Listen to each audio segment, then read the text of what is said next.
Hello, everybody. Thanks for tuning in. We're very, very privileged today to have with us Mr. Douglas McGregor.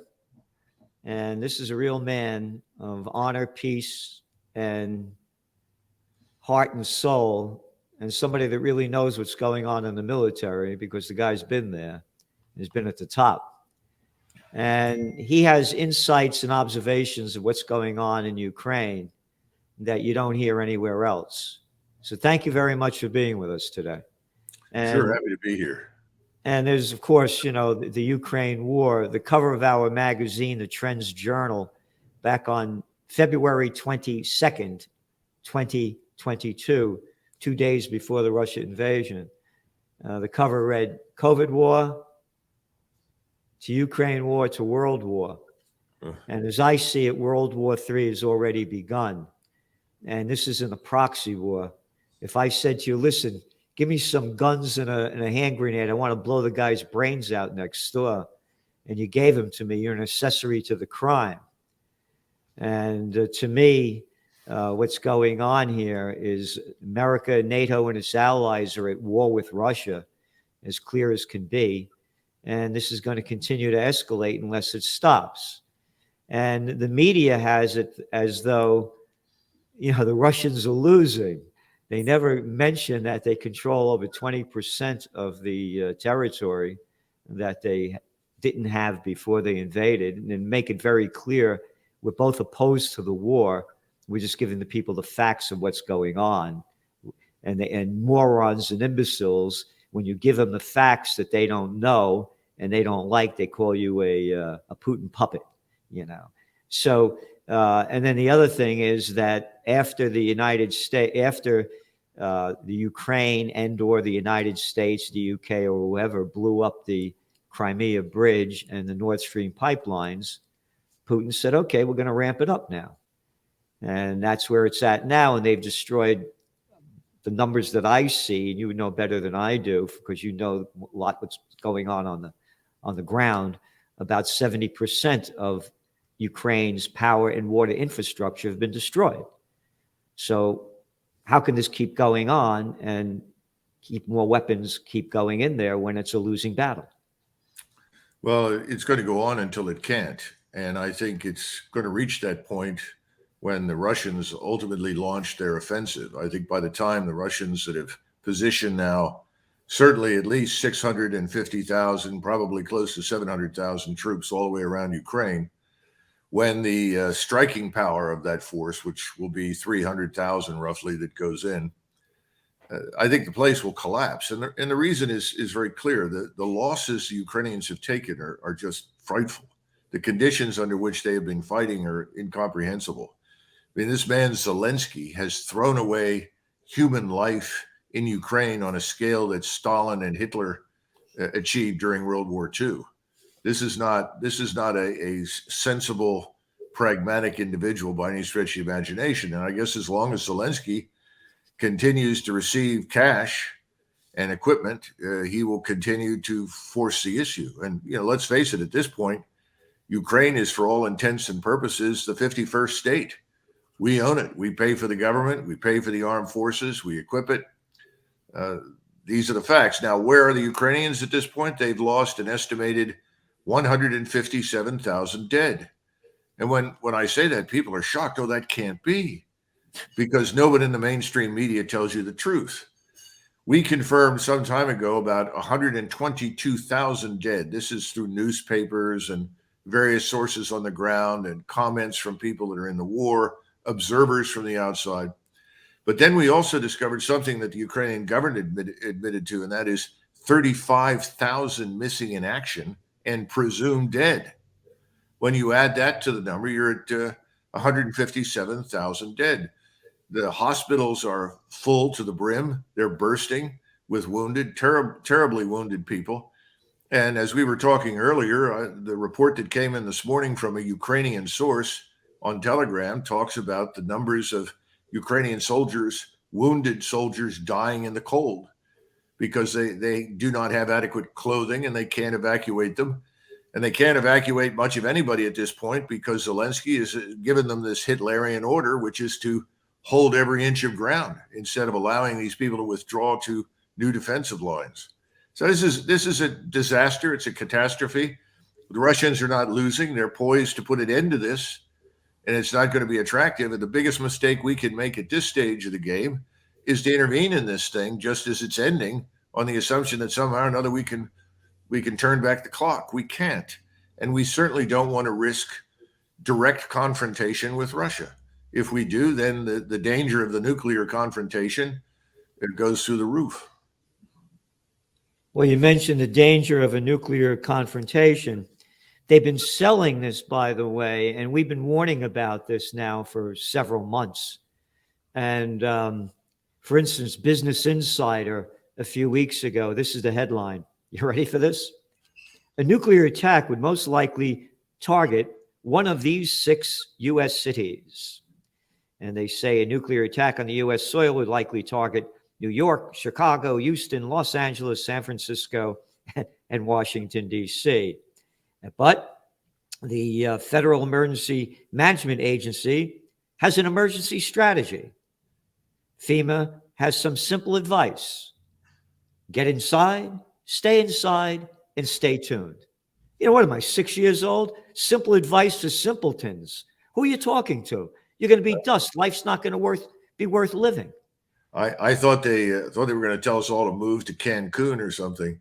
Look, we don't even want to consider this. The Russians have made it very clear that unless they are attacked with a nuclear weapon, they will not use nuclear weapons. They don't need to. They're ultimately dominating the battlefield. For instance, every single day, the Russians fire upwards of almost 60,000 artillery rounds from all the artillery systems, rockets, shells, and so forth. The Ukrainians can only fire roughly 6,000 back at them. Now stop and think about that. I'm a soldier. I have been under artillery fire. I've driven in my tank through artillery fire, including air burst as well as ground burst. And 60,000 rounds is beyond my comprehension. That's like living under a rain of steel, 24 hours a day, 7 days a week. Unless you can silence the enemy systems, all you can do is withdraw. And instead of withdrawing, which would be the intelligent thing, they're leaving their soldiers there to die in great numbers. This is horrible, and we're responsible for this, Gerald. We did everything we could to bring on this war. This is not something that was created in Putin's mind. And the Russians have no interest in conquering Eastern Europe. That's all nonsense. They've been there. They've done that. That was a mistake. They got out, and they don't want to go back. And we're trying to extend this indefinitely. And the only thing that will result is the complete destruction of Ukraine. You ready for this? This is the headline from Reuters. Putin ally Medvedev warns NATO of nuclear war if Russia defeated in Ukraine. And they go on to say the former president Medvedev, an ally of Kremlin chief Vladimir Putin. This is how they use propaganda. An ally of Kremlin chief warned the North Atlantic Treaty Organization on Thursday, today, that the defeat of Ukraine could trigger a nuclear war. Now, wait a minute. It says that he warns NATO of nuclear war if Russia is defeated in Ukraine. Then he goes on to, this is quote, the defeat of a nuclear power in a conventional war may trigger a nuclear war. Wait a minute. He warned that it would be a nuclear war. Again, pure propaganda. He goes on to say nuclear powers have never lost major conflicts on which their fate depends. Nuclear powers have never lost major conflicts on which their fate depends. That's all he said. And that this can continue to escalate. But they keep putting it out here. But what I'm saying to you is that they are promoting nuclear war. And in the sense that I believe that the United States is going to ramp up, where we're going to become involved in this, because there's going to be a false flag event or a nuclear exchange. So let's go to The Russians sent a missile into Poland and 2 people died. Remember that one? Oh, yes, absolutely. Yeah. A total Listen, lie. But my God, 2 people died. Oh, did you see the numbers came out? 600,000 Tigrians were killed in the Ethiopian War, started by the clown that was after he won the Nobel Peace Prize. How about the 377,000 Yemenis that, according to the United Nations, have been killed? Half of them, according to the United Nations, children under the age of 6 years old. Oh, but 2 people in Poland were killed by the Russians. Let's unite. That's what I'm concerned about.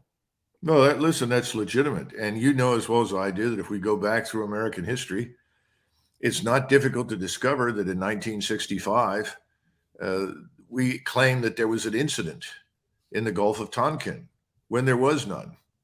And before anybody could say investigate, we had effectively declared war, and Johnson began committing troops to Vietnam.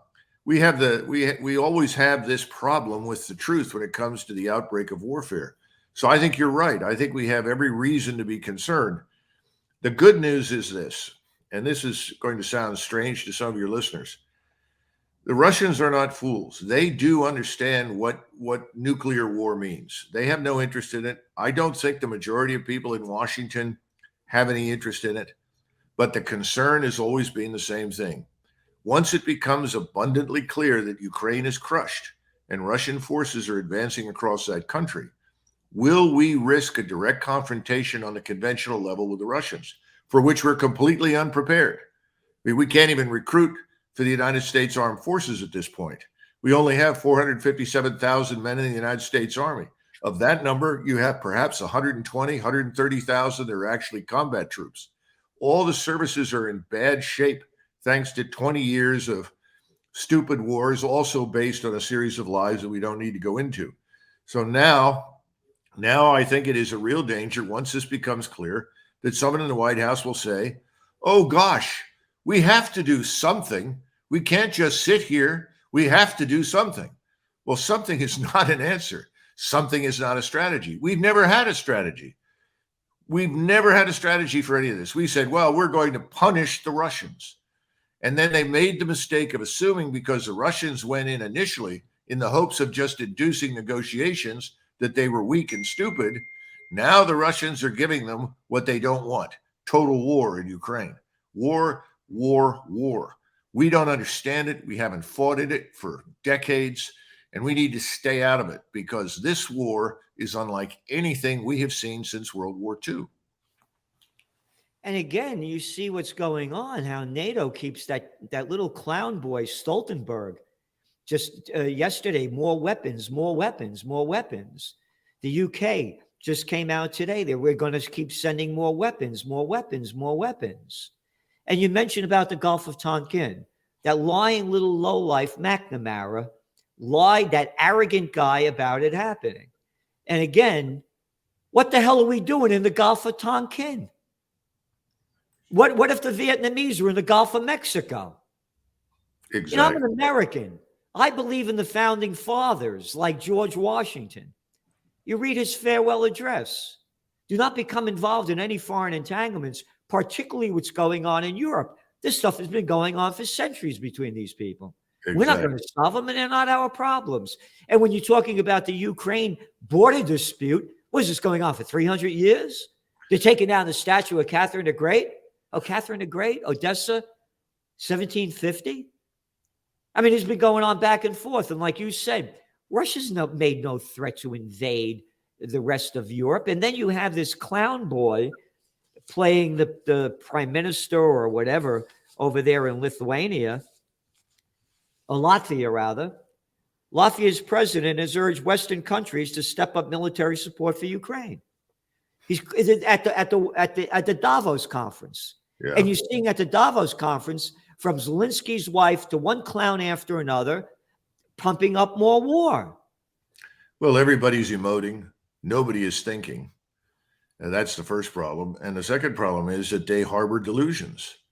And what are these delusions? Well, number one, that we are all powerful, that we are invincible, that nothing bad can happen to us. today. There were also comments in the New York Times about, well, the Biden administration is warming to the idea that we should help the Ukrainians target and attack places inside Russia itself, inside Crimea especially. There's no sense at all that we're not sitting here in isolation. We can be harmed. There are many ways for the Russians to attack us.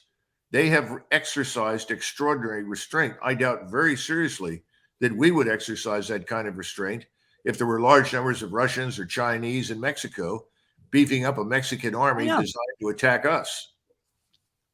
You know, this is the magazine, the Trends Journal, when it used to be a quarterly. Spring 2014, when the United States started the overthrow of, this is an article by Dr. Paul Craig Roberts, former Assistant Treasury Secretary under Ronald Reagan. Washington is driving the world to the final war. World hegemony is not a right America has earned. He goes on to say, Washington concluded that Russia needed to be confronted with or distracted by problems that would leave the Russian government less confident or able to counter Washington's aggression elsewhere. Ukraine presented the perfect opportunity for Washington to advance its hegemonic agenda. In a speech at the National Press Club last December, which was December 2013, Assistant Secretary of State Victoria Nuland boasted that Washington had invested $5 billion in non-governmental organizations in Ukraine for the purpose of NGOs to teach democracy. You remember that. You remember her speech. Yeah, people have no idea. They have no idea. These are the unelected bureaucrats who are making policy. And I don't really think, quite frankly, President Biden is even remotely involved in any of this. I think he just is handed things to read, and he reads it into the teleprompter or the television cameras. So the people around him and the people at the State Department, over at Department of Defense that are the quote unquote Biden handlers, they're running this show. Nobody elected them. No one has consulted the American people. I dare say that if you consulted the American people on the wisdom of war with Russia, you would get a resounding no, overwhelmingly the majority, but they're not consulted. No, the people have no idea what's going on. They got CNN keeps running this article about this guy Walsh or whatever. They killed his wife. What do I care about this stuff? That's not news. Elvis Presley's daughter died. Great, that's good for entertainment news, but don't tell me that's news. A football player gets tackled and gets a heart attack, and it's news for a week and a half. But the people don't have a clue what's going on. It distracts everyone from what's really important. Yeah. Here, you ready? Yep. UK to go further in support of Ukraine. The United Kingdom is set to provide Ukraine with more than 200 armored vehicles in addition to a batch of Challenger 2 main battle tanks. This is today. It's one after another. They keep ramping this up. And are you ready for this one? As I said, they're preparing us for nuclear war. This just came out today. Study, this is like you're talking to a 6-year-old. Study identifies best place to hide from nuclear blast shockwave. The corner of a room is the safest spot to hide from a massive shockwave caused by a nuclear explosion. You ready? Scientists from Cyprus have discovered after running computer simulation of the catastrophic event. Scientists from Cyprus? How about clowns from Disneyland? Who the hell are you talking to? Yeah, it's depressing. It's depressing, but it probably will get far less attention than Lisa Presley's demise. Yeah. Because Americans don't understand what's at stake. You know, we need all these billionaires, not a penny for peace. Where are the peace movements? You know, I had the rally up here. I had, Judge Napolitano, Scott Ritter, Gary Null, and Phil Giraldi. People don't know who Phil Giraldi is, but he's a former top CIA guy that goes into Bush's office and shows them the facts. There's no weapons of mass destruction in Iraq.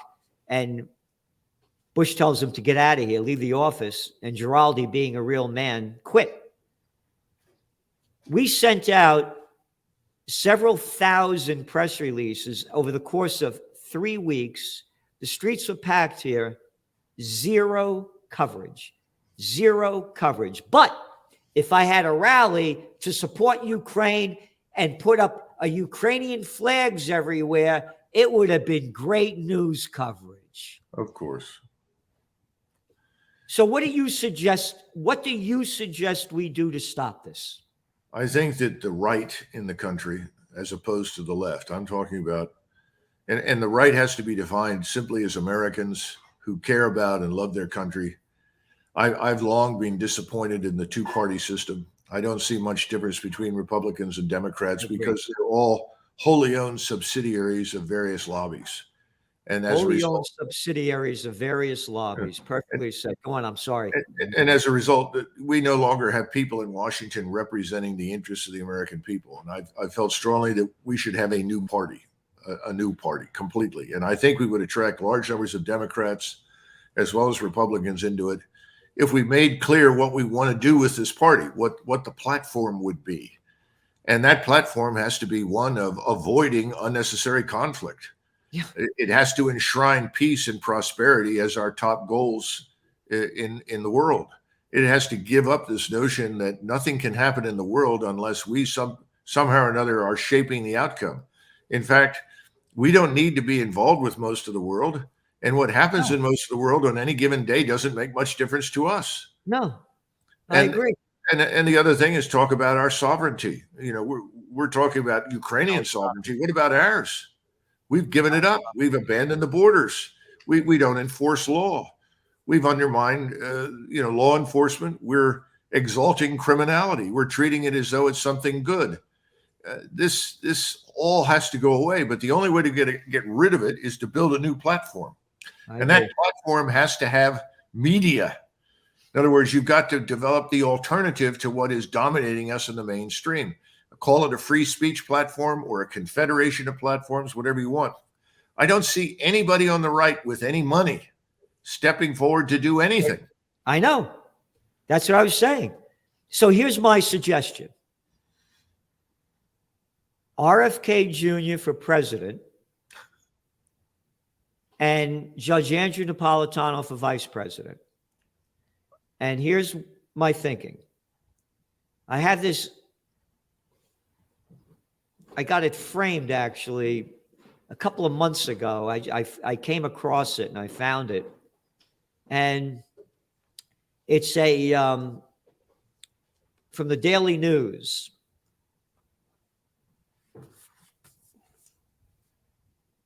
Mm-hmm. And then I found this one. RFK goes home. He's buried.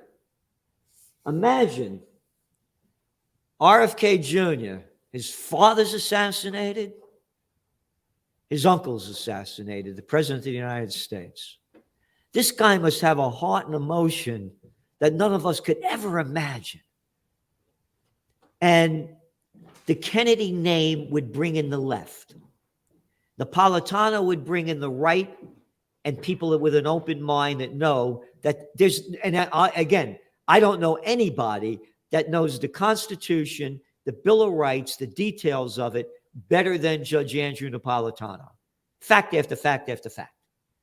So then we bring them on the libertarian ticket because they have ballots in all the states. And when the money starts coming in, we also form a new third party. That's my thinking. What do you think? Well, it's worth trying. Unfortunately, my view is that not a whole hell of a lot is going to happen until everything implodes. But again, Americans aren't prepared to do very much. Forgetting that part. Suppose we had the money behind us and the power behind us to get RFK Jr. and Judge Napolitano to run. What do you think their opportunity, the chances of, if we had the money behind us, for them to win? Without the collapse financially and economically No chance. You don't think they could defeat them? No. You have to have the financial collision first, the collision with reality, that you can't simply spend money that you don't have. You cannot continue to engage in these wealth transfers. Well, that would be part of their platform. And again, but Americans have to go through, I'm sorry to say, this crucible. I think they're going to have to suffer. Look, everybody knew that the revolution in France was coming for decades. Nothing happened for decades until the people of Paris in 1789 could not afford to buy bread. That's what triggered change. And unfortunately, until people are miserable, until they're uncomfortable, till they can't heat their homes, till they can't drive their cars, they can't pay for gasoline. And look, we're on that path. You know that, Gerald. We're on this path. Yeah. When that happens, then there will be an appetite for people to come in who are not part of the status quo and make profound change. But we're not there yet. Well, I agree with you. The whole thing, you know, I go out, I work very hard, you know, with the magazine. It's a weekly, so I like to get out. The streets are dead at night now. They're dead, 9 o'clock at night, dead. I went to a top place last night with a friend, and there was hardly anybody there. I went to New Year's Eve. I went to a party, came back after 12 o'clock on the major road up here in Kingston, between Woodstock and here. Hardly a car on the road. The whole thing has changed. People are going down. But I also want to point out that the latest Gallup poll came out and showed that people rank congressmen lower than used car salesmen. So that hatred and disgust of the parties is there among the people already. Well, that's an insult to used car salesmen. They're actually not bad people. Well, I'm just saying, you know. But listen, thanks so much. And oh, by the way, you said about our borders, securing our borders, that, you know, on the what's his name? Dwight D. Eisenhower, 5-star general, Supreme Commander of the Allied Forces. Just a couple of days ago was January 17th. On January 17th, 1961, he gave his farewell address, and he warned the American people that the military-industrial complex was robbing the nation of the genius of the scientists, the sweat of the laborers, and the future of the children. And here we are. And I mentioned JFK. I have his speech from the university. He spoke to the graduates of the University of American University on June of 1963. And his whole speech, the entire speech, was about peace and about the Soviet Union. Yeah, they're blah, blah, blah, blah. But, you know, they've lost 20 million people in World War II. Their country was destroyed. These are good people. Very positive. And at the end, he says, America will not go to war. This is then 5 months later, Jack, you're dead. I'm going back to the border, just making the connection. LBJ comes in. 8 months later, the Vietnam War starts. And LBJ was the guy that did away with the immigration policies to bring in cheap labor. I remember growing up as a kid, I used to hear my parents, and I didn't understand what they were talking about, that their cousin Constantino couldn't come over to America. There were limits on how many people you could bring in. And then in my book, Trends 2000, that I wrote in 1996, Bill Clinton did this thing with the H-1B visas to bring in more and more cheap labor. So that's what they've been doing. They've been bringing and letting all these people come in because the bigs that control everything, all they want is cheap labor.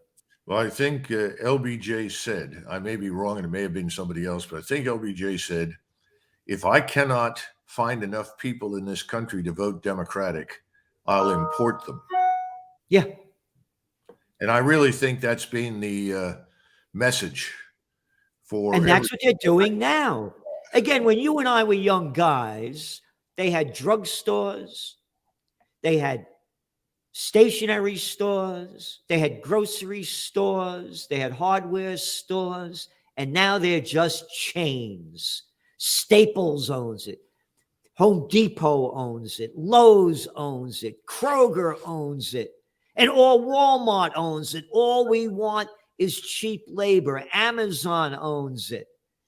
And to me, that's why they don't care. Let them come in. We need the cheap labor. Well, we've not paid attention for a long time, and we're about to reap the whirlwind. Yeah. And I'm afraid that reaping the whirlwind is an unavoidable necessity if we're to rescue this country. Well, I hear what you're saying. I'm going in a different direction. I'm going to do everything I can to get Judge Napolitano's on board. He said he'd do it. And RFK, at least we'll start changing the message, and we could start building, if we don't win this time, at least we set the foundation for the future. Because I agree with you 100%, we need a new third party. And this could be the beginning way of starting to do that. Thank you so much for being here, Sure. Mr. McGregor. Your knowledge, your insights, and your observations are far beyond what most people know. And you have the inside loop as well on what's really going on in the war machine. So thank you so much for being on. So thank you, Gerald. God bless America. Oh, you can't say that anymore because no God would ever bless these wars. All right. Thanks for reminding me. I'll stick with it. All right. But that's the God that I want, because no God would support this kind of thing. So let's have God bless America again. Thank you. Right. Bye-bye. Bye-bye.